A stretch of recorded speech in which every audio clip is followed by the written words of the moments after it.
Olá, eu sou o pastor David Cerqueira e bem-vindo a uma nova série que estamos a fazer sobre pessoas que Deus usou no tempo certo em situações bem difíceis. Nós não vamos estar a fazer uma série sobre a história da igreja através dos 2000 anos que já passaram. Isso seria uma série mesmo muito longa, mas vamos focar mesmo nos últimos 50 anos. As influências que a igreja evangélica tem sofrido, e eu escolhi especificamente algumas poucas que têm influenciado a igreja em Portugal, os evangélicos em Portugal. Ao conversar com algumas pessoas, tenho percebido que há uma ideia sobre a fé uma vez entregada por todos os santos, como diz o livro de Judas, a fé de ortodoxia. A ideia é que se eu visitasse uma igreja com Martinho Lutero, ou o Wycliffe, ou Wesley, ou o Jonathan Edwards, ou se eu visitasse uma igreja meramente há 60 anos atrás, havia muitas semelhanças, porque ao fim e ao cabo somos todos cristãos e todas as igrejas cristãs têm feito a mesma coisa por 2000 anos. Em verdade, isso não é o caso. O cristianismo não muda porque a Bíblia não muda. Mas a verdade é que a Igreja de Jesus Cristo tem sofrido muitas influências através dos anos. A batalha para guardar a fé, que uma vez foi entregue a todos os santos, como diz o livro de Judas, tem sido uma batalha feroz. E através dos séculos e através dos últimos 50 anos, Satanás tem conseguido influenciar a Igreja de uma forma mesmo incrível. Quando eu falo com muitos dos meus amigos e com muitas pessoas que são cristãs há muito tempo, eu fico alarmado que não há esta noção, não há compreensão de aquilo que eles estão a afirmar com toda a certeza, de facto não é algo cristão, nem é algo bíblico.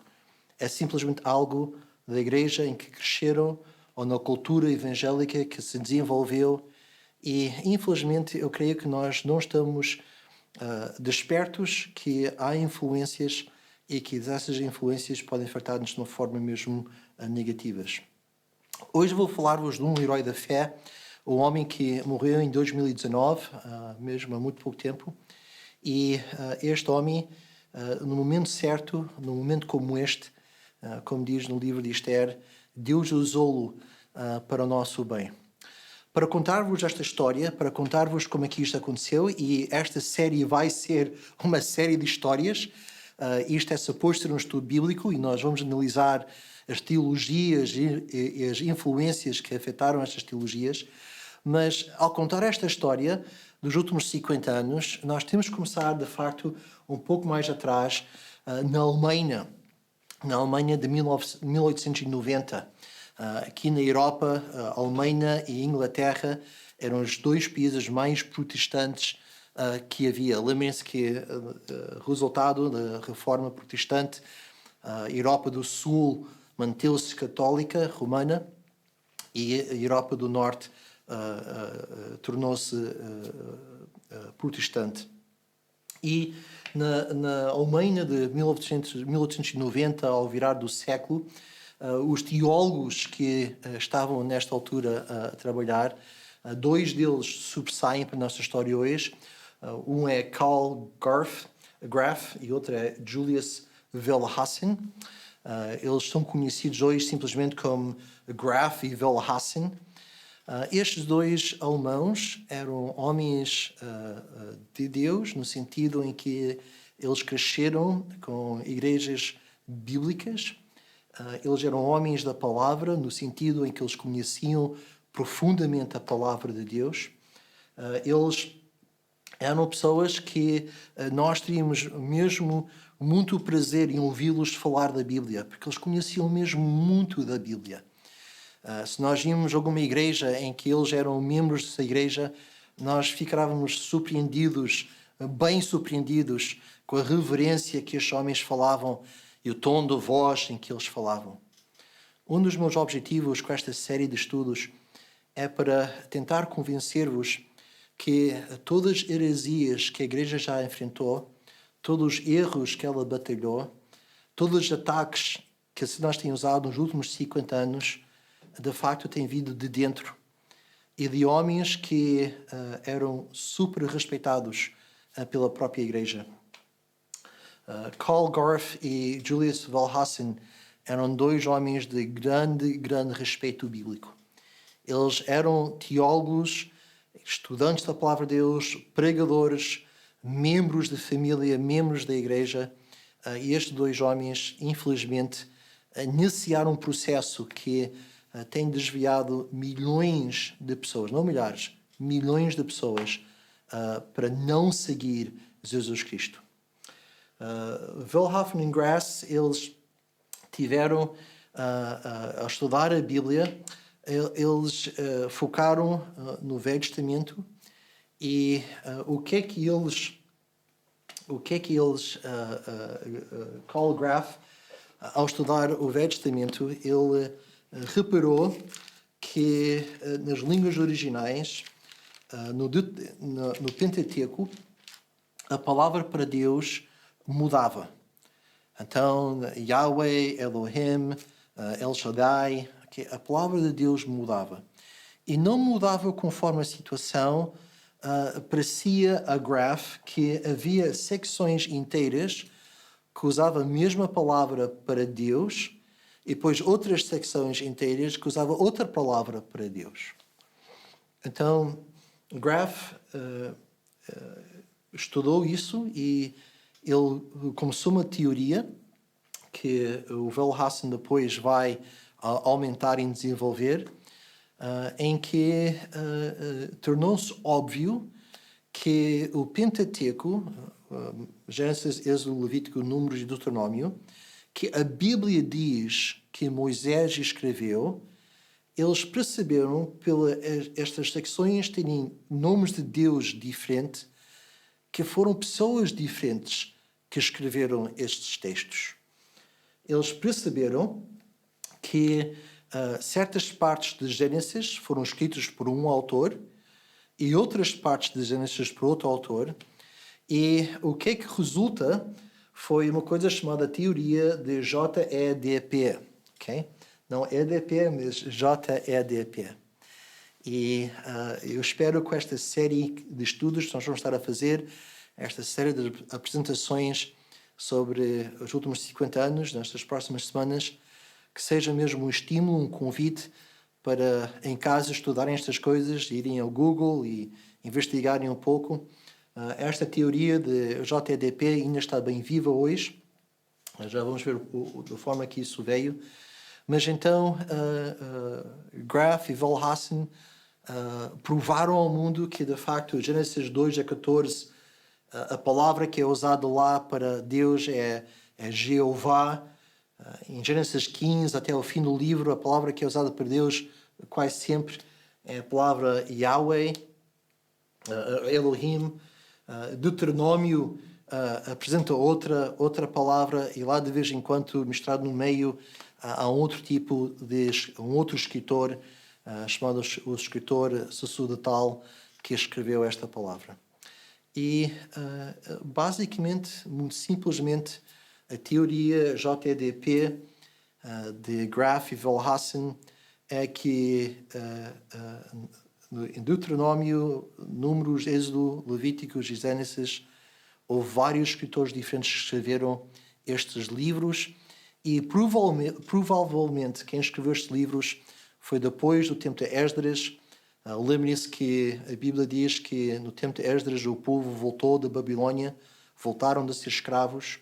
Então estes homens, no seu raciocínio, disseram, olha, este povo escravo precisava de uma identidade nacional. Então Esdras e os escribas do tempo de Esdras é que produziram estes escritos na palavra de Deus. Não foi Moisés que escreveu, foi homens no tempo de Esdras. Então, 1890, o virar do século, no princípio deste século, onde é que isto resultou, por onde é que isto foi. São escritores diferentes escreveram o Pentateuco e a Bíblia diz que houve só um escritor que escreveu o Pentateuco, Moisés. Então, okay, o que é o então?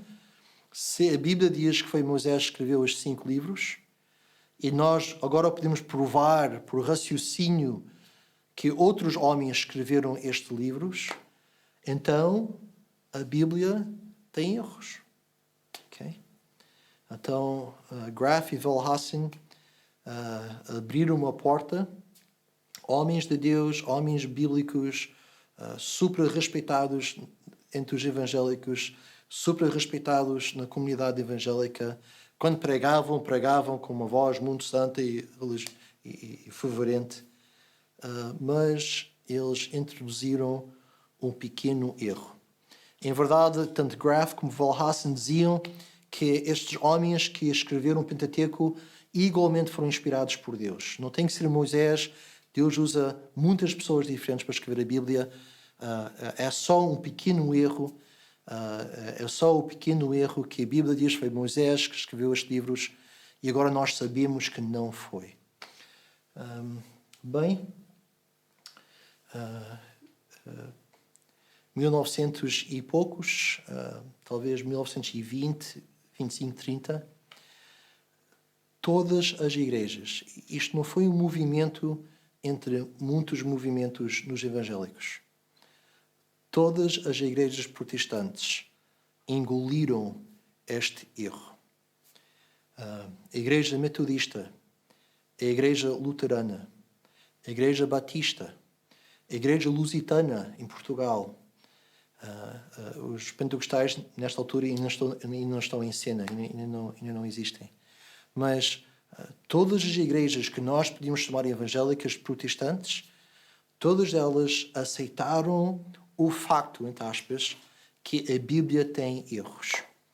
E que estes erros demonstram que a Bíblia, enquanto contém a palavra de Deus, também contém erros que não é a palavra de Deus. E há um período da nossa história como evangélicos, há um período da nossa história como cristãos muito escuro. E isto é um daqueles períodos muito escuros. É difícil encontrar qualquer coisa publicada, escrita, cartas, qualquer coisa por cristãos que nesta altura não assume isto como doutrina. Que de facto a Bíblia, cientificamente, com estes raciocínios de o que é que foi chamado autocriticismo, esta forma de analisar a Bíblia, mostra que a Bíblia tem erros. Isto não acabou com o cristianismo, isto não acabou com cristãos e com evangélicos, porque a ideia foi, pode haver alguma poluição, este era o termo que era usado, a Bíblia pode ter poluição, mas no seu geral ainda é um bom livro e ainda pode nos ajudar muito. Okay? Então, se conhecem aquele jogo, quando alguém sussurra no ouvido de alguém uma frase e essa pessoa vai fazer o mesmo para outra pessoa e para outra pessoa, para outra pessoa, e depois no fim o que é que nós temos é uma frase completamente diferente. Foi essa a ideia que eles disseram que aconteceu com a Bíblia. Os homens que escreveram a Bíblia, desculpem, foram homens bons, mas através dos anos, através de muitos anos, a Bíblia sofreu poluição e ela tem erros, e esses erros são o resultado da Bíblia ser um livro humano, da Bíblia ser alguma coisa que foi produzida por seres humanos. Okay? Isto começa na Alemanha, irmãos, e em muito pouco tempo é um fenómeno, porque a Igreja, 2000 anos, há vários movimentos que vêm e vão, há vários grupos, divisões, há grupinhos grandes, grupinhos pequenos, há grupinhos grandes, mas isto de facto assumiu uma proporção incrível. Okay? E de Alemanha, isto espalha literalmente para cada igreja, até movimentos missionários que nós reconhecemos que foram usados por Deus. Esses missionários, ao escrever aquilo que eles publicavam, continuam esta linguagem que, nós percebemos que isto originalmente foi um livro bom, mas agora percebemos que tem poluição. E esta ideia simplesmente foi assumida literalmente por quase todos. E Agora nós damos a palavra de liberalismo ou modernismo, okay? Ao mesmo tempo se aplica. E liberalismo protestante é a ideia que a Bíblia é um bom livro, mas a Bíblia contém erros. Alguns dizem que originalmente ela foi inspirada por Deus e depois pelo tempo foi poluída. Outros dizem que nunca foi inspirado por Deus, foi simplesmente homens bons a escrever o livro. Seja como for, o liberalismo protestante é esta ideia que, de facto, a Bíblia não é uma mensagem divina de Deus, mas de alguma forma ou outra, e esta é a palavra que é muito usada ainda hoje, é um testemunho humano da experiência religiosa com Deus. Okay? Então, alguém que é liberal diz que a Bíblia foi escrita por seres humanos, por homens, e é simplesmente a experiência deles com o divino, com Deus. Okay? Isto não é um livro que tem as suas origens em Deus e depois recebido pelo ser humano, mas sim é o ser humano que produziu o livro e é o seu testemunho do divino. O liberalismo também é a ideia que a Bíblia contém erros e estes erros são culturais, em grande parte. São, por exemplo, Moisés, quando a Bíblia diz que Moisés viu uma sarça ardente, isso obviamente não aconteceu. Foi a forma criativa de ele escrever e, na sua criatividade, ele descreveu a sua experiência no encontro com Deus como fogo e uma sarça ardente. Então, o liberalismo diz, olha, nós temos que interpretar a Bíblia percebendo que é o ser humano a inventar e a ser criativo, e isso contém, então, obviamente, contém erros. E, por fim, o liberalismo, e isto é a grande coisa, a religião é um fenómeno cultural. Okay? Pode haver Deus, Deus até pode responder, Deus pode fazer milagres, mas, ao fim e ao cabo, a Bíblia é um registro, há outros livros, outras religiões são outros registros. A religião é uma coisa cultural. Ok, então, por 1920, por 1922, o liberalismo, por ter uma posição de homens tão respeitados na comunidade, nas igrejas, por ser por pessoas estudiosas da palavra de Deus, eles sabiam o hebraico, sabiam o aramaico, o grego, por serem pessoas que mostraram no textos bíblicos, olha, Gênesis capítulo tal, tal, tal, a palavra é esta, em Deuteronômio já a palavra é diferente, por ter toda esta bagagem, literalmente, irmãos, houve muito poucos crentes que não engoliram o liberalismo protestante. Martim Lutero começa a reforma, o protestantismo começa com Martim Lutero. Os evangélicos não começam com a reforma. Okay? Houve evangélicos desde Jesus Cristo, o seu fundador. Okay? Houve pessoas crentes desde o princípio. O protestantismo começa com Martim Lutero e há muita gente que diz que morre com o liberalismo protestante quando abandona a Bíblia como um livro sagrado, inspirado, inerente. Inerência quer dizer que não contém erros. Um livro de Deus. Os Estados Unidos, nesta altura, é um país pobre. Okay? A riqueza americana acontece depois da Segunda Guerra Mundial, quando torna-se um país industrial. Os Estados Unidos, nesta altura, é um país rural. Um país, em grande parte, muito pobre. Em 1920, há uma grande depressão económica. Então, nesta depressão americana de fome nos Estados Unidos, milhares de pessoas virem-se para as igrejas, milhares de pessoas virem-se para a procura de Deus. E quando entrem nas igrejas nos Estados Unidos, o que é que eles ouçam, o que é que eles vão aprender é que talvez Deus falou com algum profeta em tempos passados, mas nós sabemos que a Bíblia tem erros.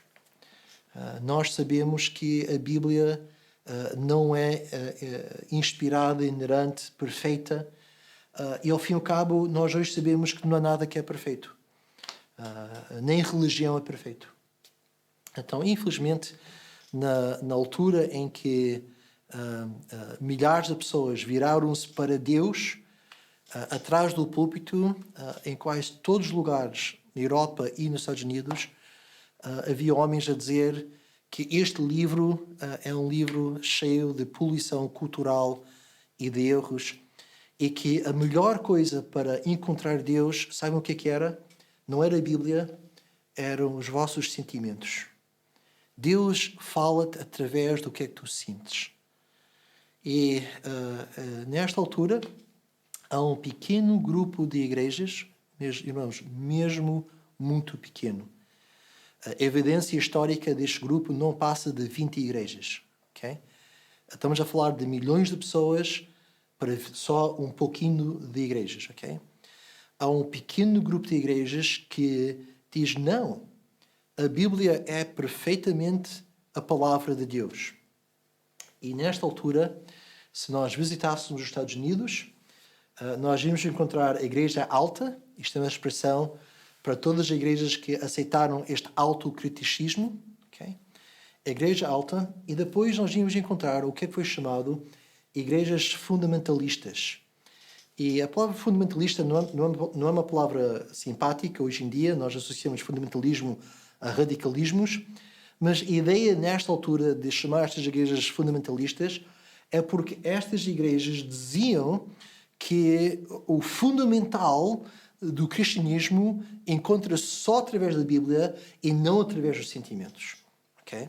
A bússola fundamental é a Bíblia, então eles foram chamados os fundamentalistas. E eles eram um pequeno grupo e, como podem ver na imagem, okay, as igrejas deles eram de pessoas pobres, ignorantes, eram pessoas do campo, eram pessoas cotidianas. O que é que eles sabem? E se nós íamos para uma igreja normal, uma igreja metodista, uma igreja presbiteriana, uma igreja batista, uma igreja alta, ali os pastores sabiam que de facto a Bíblia tinha erros, os pastores sabiam que nas línguas originais havia problemas, e só este grupinho, eles foram chamados, interessante que eles foram chamados os dedos sujos, os crentes dos dedos sujos. E sabem porque eles foram chamados os crentes dos dedos sujos? Porque quando eles folhavam a Bíblia, os crentes daquelas igrejas altas percebiam que as suas unhas estavam sujas, porque eles eram pessoas do campo. Eles trabalhavam com o campo. Então, estes crentes das unhas sujas é que achavam que a Bíblia que era inspirada, inerente, perfeita, e nós, das igrejas altas, nós sabemos, os nossos pastores nos dizem que a Bíblia tem erros. E isto era o estado, irmãos, nesta altura de 1920, nesta altura mesmo, como digo, é mesmo muito difícil encontrar qualquer evidência, são poucos documentos, cartas, conferências, coisas assim desse género. Há um movimento em Inglaterra que depois vai sobressair, mas nesta altura a maior parte das igrejas são assim, incluindo em Portugal. Okay? Se nós vamos ver a igreja metodista, a igreja presbiteriana, a igreja lusitânia, eles todos são, nesta altura, protestantes liberais, liberalismo protestante. A Bíblia é um livro bom, mas poluído pela cultura humana. Então, em 1925, há um evento que vai fazer que estas igrejas pequeninas e estas igrejas dos dedos sujos tornem-se mais reconhecidas nos Estados Unidos. Há um professor que começa a ensinar na escola evolução, que é o ser humano veio dos macacos. Okay? E nesta altura, as teorias de Darwin ainda não estavam completamente bem aceitas. O liberalismo protestante vai aceitá-las. Mas houve um senhor, houve um advogado, e de facto ele chega até a concorrer para ser presidente dos Estados Unidos, mas houve um advogado, um homem bem educado e instruído, que era dos fundamentalistas.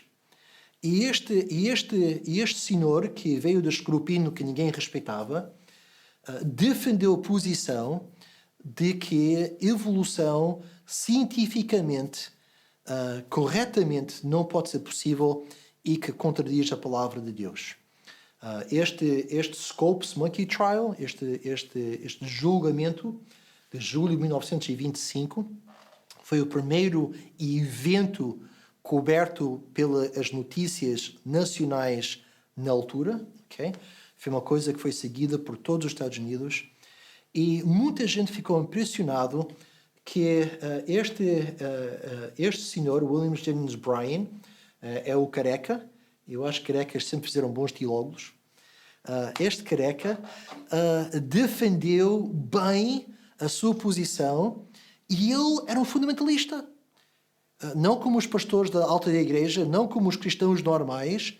Ele mesmo acreditava que cada palavra na Bíblia era inspirada por Deus. E é interessante que esta luta contra a evolução nas escolas, ser ensinada nas escolas, abriu um fenómeno histórico americano. Por causa deste tribunal, por causa deste homem, muitas igrejas que antes nem queriam considerar ser como os fundamentalistas, começaram a pensar, a estudar, e os fundamentalistas dão aqui um grande salto, e deste ponto para frente começa a haver mais igrejas que assumem a posição que, de facto, cada palavra da Bíblia é inspirada por Deus. Pouco tempo depois, a Segunda Guerra Mundial. A Segunda Guerra Mundial foi muito mal espiritualmente para os Estados Unidos. Quando a guerra acaba, o país torna-se um país industrial em vez de um país rural, urbano. A indústria produz cidades enormes e com essas cidades multiplicou-se muito pecado nos Estados Unidos. E depois, por fim, em 1960, houve o que é que foi chamado a revolução sexual. Okay? Coisas como os Beatles, rock and roll, invadiu a cultura americana, europeia, e houve o que é que os historiadores chamam uma revolução sexual. Eu creio que o nome está muito mal posto.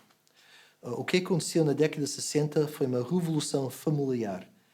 A revolta foi contra a família. A ideia foi que os padrões de família, de casamento, divórcio, sexo, de pais para com filhos, de avós para com netos, em 1960 isso tudo é levado mesmo há uma luta, um desfazer destes conceitos que por tantos anos estavam firmes. Ok, então nós temos em 1930, 40, 50, a maior parte dos crentes são cristãos que aceitaram o liberalismo protestante. Há um pequeno grupo chamado os fundamentalistas que acreditam que cada palavra da Bíblia é inerente, é inspirada por Deus, é a verdade pura. E é neste contexto que quem nós vamos falar hoje, rapidamente, entra neste contexto. Só para uma nota importante. Portugal está a passar por isto tudo. Okay? O liberalismo protestante afetou Portugal de uma grande maneira. Ainda hoje há cristãos que afirmam que Wellhausen e Grass descobriram a verdade e que a Bíblia é simplesmente um testemunho à verdade e não é a verdade em si. Que a Bíblia contém a verdade, mas não é a verdade. Okay?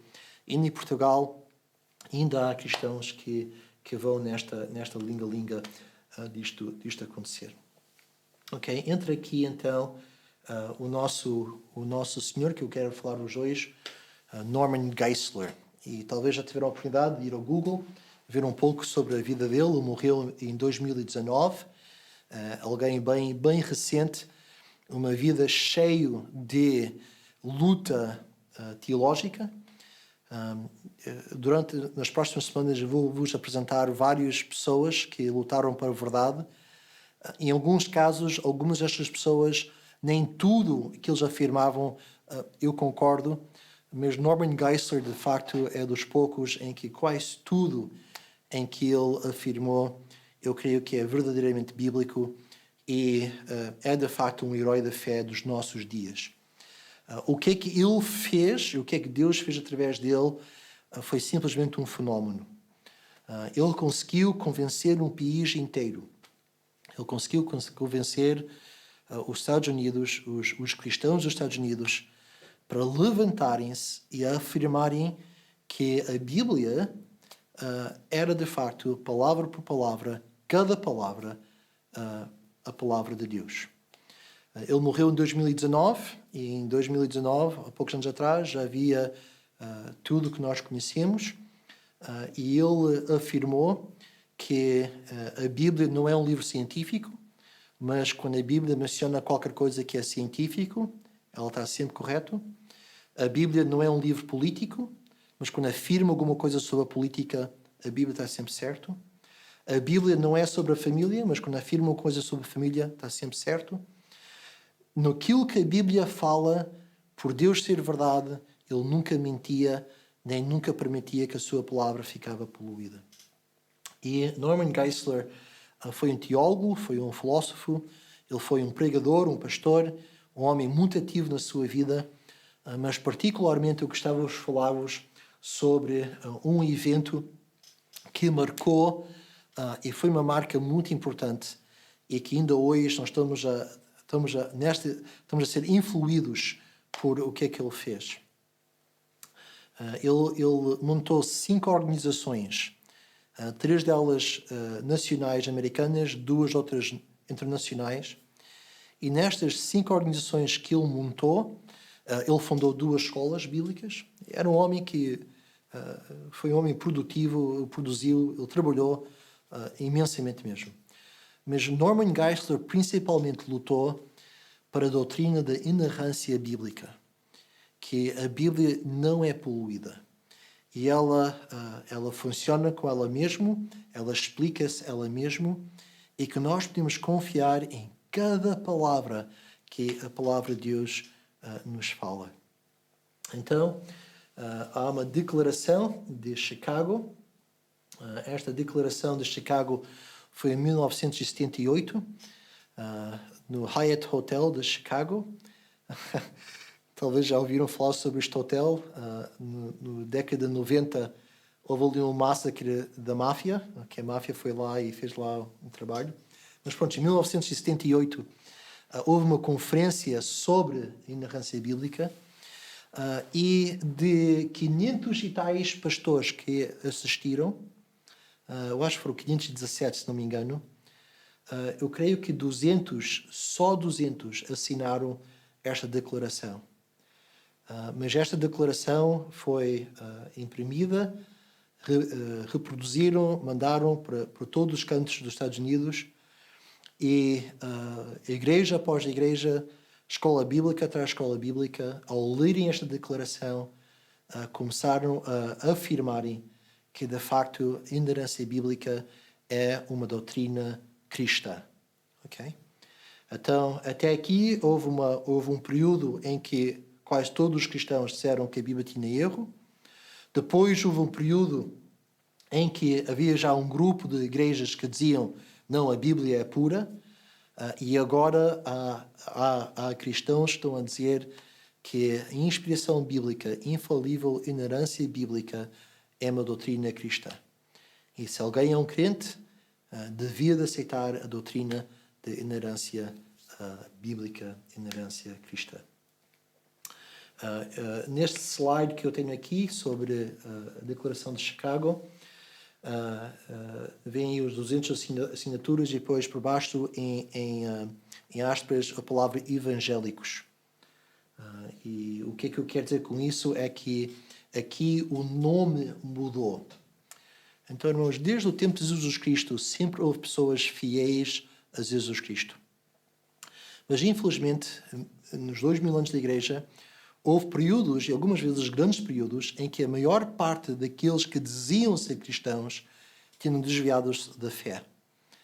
E o Martinho Lutero, a Reforma Protestante, de facto vai afirmar os evangélicos, vai afirmar o Evangelho, mas nós fazemos uma diferença entre protestantes antes de 1978 e pós-1978. E a maior parte dos cristãos começam a ser chamados evangélicos em vez de protestantes. Porquê? Porque os protestantes continuaram a aceitar e acreditar no liberalismo protestante. Hoje, quando alguém menciona as igrejas protestantes, a maior parte das vezes são igrejas que não acreditam que a Bíblia é inspirada por Deus. Okay? A igreja anglicana tem havido uma luta anterior recentemente, desde John Stott, okay? Tem havido esta luta anterior, mas a igreja anglicana, a igreja luterana, metodista, presbiteriana, estas igrejas protestantes hoje não acreditam que a Bíblia é inspirada por Deus. Não acreditem que a Bíblia afirma que cada palavra vem de Deus e é a verdade pura. Então, desde 1968, e foi mesmo uma coisa formal, muitas igrejas mesmo formalmente disseram, olha, somos evangélicos, ok? Acreditamos que a Bíblia transmite o Evangelho e para diferenciar-nos dos outros cristãos que dizem que a Bíblia tem erros, nós queremos ser chamados evangélicos. Bem, em Portugal, estes dois grupos existem, estas influências chegaram cá em força. Nós temos cristãos liberais e nós temos evangélicos. Continuando, se nós íamos ver o panorama de cristianismo hoje em dia, em facto, existem três grupos. Desculpem. Há os liberais, e por liberalismo é isto, okay? É acreditar que a Bíblia tem poluição cultural. Há os evangélicos, e reparem que há um terceiro grupo, chamado os novos evangélicos ou evangélicos progressivos. Em Portugal, talvez a maior parte das igrejas são evangélicos progressivos. O que é a ideia destes novos evangélicos? Okay? Talvez a pessoa mais conhecida dos novos evangélicos é a pessoa do Billy Graham. Okay? Ele foi o que mais impulsionou os novos evangélicos. Então, como é que isto funciona? Quem são? Bem, os liberais dizem que a Bíblia não é a única fonte para nos guiar espiritualmente, os teus sentimentos são. Quando o liberalismo começa também a ciência da psicologia. A ciência da psicologia tem aqui uma vira contra Kierkegaard. Kierkegaard era um cristão psicólogo, vira-se ao contrário, e o liberalismo diz Deus fala-te através dos teus sentimentos. Okay? Então, a Bíblia diz que não se deve namorar um crente com um descrente. Não se deve casar um crente com um descrente. Um crente liberal vai dizer, sim, eu sei que a Bíblia diz isso, mas isso foi nos tempos antigos. Eu agora sinto que Deus está-me a dizer que eu devia de casar com alguém que não é crente. Okay? O evangélico vai dizer, não, a Bíblia, a verdade é indiferente aos teus sentimentos. Nós não queremos mal a ninguém, nós não queremos ofender ninguém, mas o evangélico diz, olha, a verdade é indiferente daquilo que é conveniente ao sentimental. E se tu queres seguir a Deus, tu vais ser fiel à palavra de Deus. Bem, os novos evangélicos foi uma tentativa com muito sucesso de casar os dois. Okay? Os novos evangélicos, literalmente, a sua base teológica vem do outro alemão. Okay? Estes alemães têm cada um. Okay? Karl Barth. E Barthism é a ideia que, sim, a palavra de Deus tem erros, sim, a palavra de Deus tem poluição cultural, mas inspiração não está na Bíblia, a inspiração está contigo. Tu estás a ler uma história sobre um milagre, nós sabemos que o milagre não aconteceu, essas coisas não acontecem, não é? Mas ao tu leres sobre o milagre, Deus te pode inspirar a ti, e ao ler sobre aquilo, tu ficas inspirado e Deus te pode dirigir-te na mesma. Ainda que a Bíblia tenha erros, É indiferente se ela é inspirada ou não, porque o que é que o Espírito Santo usa é a própria pessoa. Que é uma forma de dizer o quê? Segue o que é que tu sentes. Os teus sentimentos, as tuas emoções, a psicologia é que guia em vez do livro. E os novos evangélicos têm uma forte vertente em Portugal. Então, umas semanas passadas eu falei-vos dos calvinistas. Os calvinistas são definitivamente evangélicos. Okay? Eles acreditam que a Bíblia é inspirada por Deus, cada palavra, e são fiéis à palavra de Deus. Então, seja lá aquilo que eu tenho contra os calvinistas são conservadores bíblicos. Mas muitas igrejas em Portugal que não são calvinistas são, de facto, evangélicos progressivos. Esta ideia de justiça social, envolvimento na sociedade, a ideia de psicologia em vez de Bíblia, a ideia de ser dirigido pelas emoções. Muitas vezes, quando ouvimos um sermão, uma mensagem deste tipo de coisa, é direcionado mesmo para as emoções, mais do que o conhecimento bíblico. E, em verdade, irmãos, o movimento, por exemplo, dos irmãos tem muito disto. Okay? Norman Vincent Peale, Billy Graham, muito desta ideia que eles, de facto, invertem a coisa. Então, os liberais dizem que a Bíblia tem erro e nós podemos ser guiados pelas nossas emoções. Os novos evangélicos dizem, não, a Bíblia pode ser completamente correta, mas segue as tuas emoções, segue o que é que tu sentes, é a coisa certa. Muitos mega-church, Hillsong, evangélicos progressivos. A Bíblia está lá com ponto de referência. Deus fala através das tuas emoções. Deus fala através dos teus sentimentos. Okay? Então, nós de facto temos em Portugal cristãos que nós pedimos mesmo e afirmam-se mesmo como cristãos liberais, cristãos evangélicos, okay? Ou cristãos progressivos, ou novo evangélicos. E esse foi o termo que Billy Graham preferia, New Evangelical. Ele dizia que não era evangélico, I'm not evangelical, I'm a New Evangelical. E o que é que ele quis dizer com isso é que ele acreditava que a psicologia, a sociedade, todas estas coisas, a cultura, tudo isto guia-nos igualmente como a Bíblia guia, e em alguns casos guia mais do que a própria Bíblia nos guia. Então, o Karl Barth foi um teólogo que para uns parece ser conservador, para outros parece ser liberal. Porquê? Porque ele está a tentar casar os dois. Okay? E os novos evangélicos é esta mistura dos dois. Os novos evangélicos são mesmo esses mesmos dois. Ok, então, eu sei que nós conhecemos bem os textos bíblicos, mas eu vou só mencioná-los porque eu gostava de afirmar uma coisa importante com eles. Em 2 de Pedro, capítulo 1, diz, versículo 24 e 25, a 20 e 21, na qual, na verdade, no tempo foi conhecido, ainda antes da fundação do mundo, 23 e 20... pois eu estou em 1 de Pedro, desculpem. 2 de Pedro, exatamente, 2 de Pedro 20 e 21. Sabendo primeiramente isto, que nenhuma profecia da Escritura é da particular interpretação. Nós podemos dizer muito sobre isto, porque a profecia nunca foi produzida por vontade de homem algum, mas homens santos de Deus foram inspirados pelo Espírito Santo.